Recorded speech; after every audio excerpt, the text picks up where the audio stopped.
ఉదయకాలం దేవుడు మనకిచ్చిన వాగ్దానం చదువుకుందాం. దేవుని బిడ్డలారా, ఇర్మీయా గ్రంథం 30వ అధ్యాయం 17వ వచనం చివరి భాగంలో ఉన్నాడు.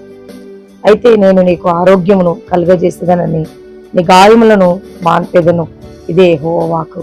నా ప్రియ దేవుని బిడ్డలారా, గడిచిన రాత్రి అంతా, గడిచిన దినం అంతా భయంకర జ్వరమా, దగ్గు, సర్ది, అనారోగ్యాల, బలహీనతల, ఎవరికి చెప్పుకోలేని నీ సమస్యలు మీ జీవితంలో ఉన్నాయా? ఉదయకాలం దేవునికి ఇస్తున్న వాగ్దానం ఏంటో తెలుసా? అయితే నేను నీకు ఆరోగ్యమును కలుగజేసేదను, నీ గాయములను నేను మాన్పేదను. దేవుని బిడ్డలారా, ఆయన పొందిన దెబ్బల చేత మనకు స్వస్థత, ఆయన పొందిన ఆ గాయముల ద్వారా మనకు విడుదల.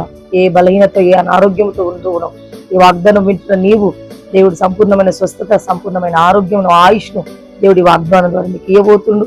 నమ్ము, విశ్వసించు, సంపూర్ణ స్వస్థత దేవునికి ఇవ్వబోతున్నాడు. ఈ దినమంతా దేవుని కృప, ఆయన కాపుదలైన భద్రత, కరుణ కటాక్షం, ఉద్యోగానికి, ప్రయాణానికి, చదువులకు, సమస్తానికి ఈరోజు వింటున్న వాగ్దానం వింటున్న బిడ్డలందరికీ కూడా ఆయన కృప నిత్యం తోడైండును గాక.